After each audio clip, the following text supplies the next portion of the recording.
Kourtney Chinnery, and I am currently a sophomore in Ridgeway Academy, and I am in AP Calculus, and I am in the middle of my 8-part series of teaching you different concepts in calculus.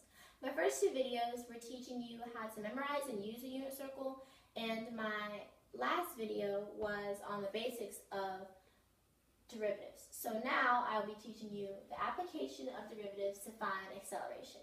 So I'll be reviewing a couple concepts, and then we'll be doing a final problem. So remember that a derivative in simple terms is basically to calculate the rate of change like a slope. So, for example, the rules. The derivative of e to the x equals e to the x.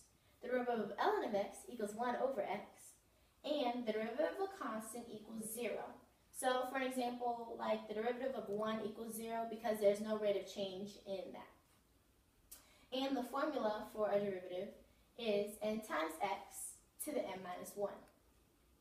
So, when using derivatives, finding f of x is distance, finding the first derivative of f of x is velocity, and finding the second derivative of f of x is acceleration, which is what this video is about. For example, a bicycle moves on a straight path with a velocity of v times t equals t cubed minus 5t squared plus 6t plus 165,000,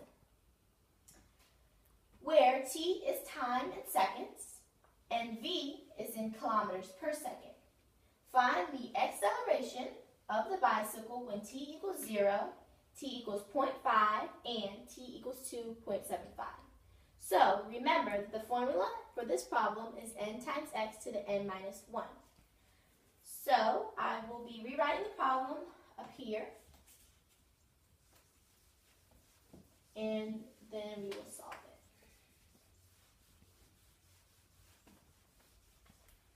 Okay. So the problem was v times t equals t cubed minus 5t squared plus 6t plus 165,000. So, remember the formula was n times x to the n minus 1.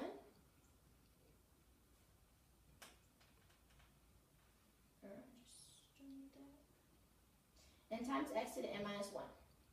So, we have to find the acceleration when time is equal to 0, when time is equal to 0.5, and when time is equal to 2.75. So, for this problem, we are already in velocity. So, to find acceleration and find the formula to find the acceleration, all we have to do is just take the derivative of the velocity once. So, since the formula is n times x to the n minus 1, 2t cubed will come out to be 3t squared minus 10t plus 6 plus 0.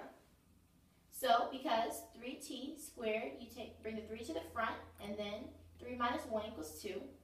For 5t squared, you bring the 2 to the front, which gives you 10t, and then t minus 1 is just 1. 6t, you bring the 1, which is up here. You bring the 1 to the front, which is just 6, and then 1 minus 1 is just 0, which gives you 6, and then remember the derivative of a constant is just 0, because there's no rate of change. So in order to clean this up, I just put 3t squared plus negative 10t plus 6. I just put negative 10 because that's the same thing as subtraction, so it helps sometimes. So, to find the acceleration when t equals 0, we just plug in 0 for every t that there is. So, 3 times 0 squared plus negative 10 times 0 plus 6. We come out with 6 kilometers per second squared when t equals 0. So, when t equals 0, the acceleration is equal to 6 kilometers per second squared. So I'll go ahead and write that on the side for you.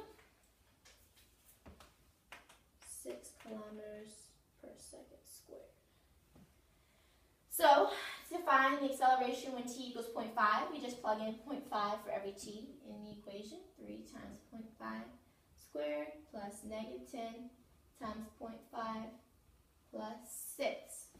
So, for this equation, all we have to do is just 3.5 squared is equal to 0.25 plus negative 10 times 0.5 is equal to negative 5 plus 6. So 0.25 times 3 plus negative 5 plus 6 is equal to 1.75 kilometers per second squared. So the acceleration when t is equal to 0.5 is equal to 1.75 kilometers per second squared. Because kilometers is what the v is in, and then seconds is what time is in. So that is why our units are how they are. And then, now in order to find the acceleration when t equals to 2.75, all we have to do is plug in 2.75 for every t in the equation. So 3 times 2.75 plus negative 10 times 2.75 plus 6. So, squared. 3 times 2.75 squared plus negative 10 times 2.75 plus 6. All right, we're almost done. So, 3 times 2.75 squared.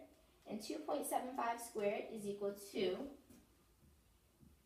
7.5625 plus negative 10 times 2.75 plus 6. And negative 10 times 2.75 is equal to negative 27.5 plus 6. So the last part of this equation is 3 times 7.5625, which gives us 22.6875.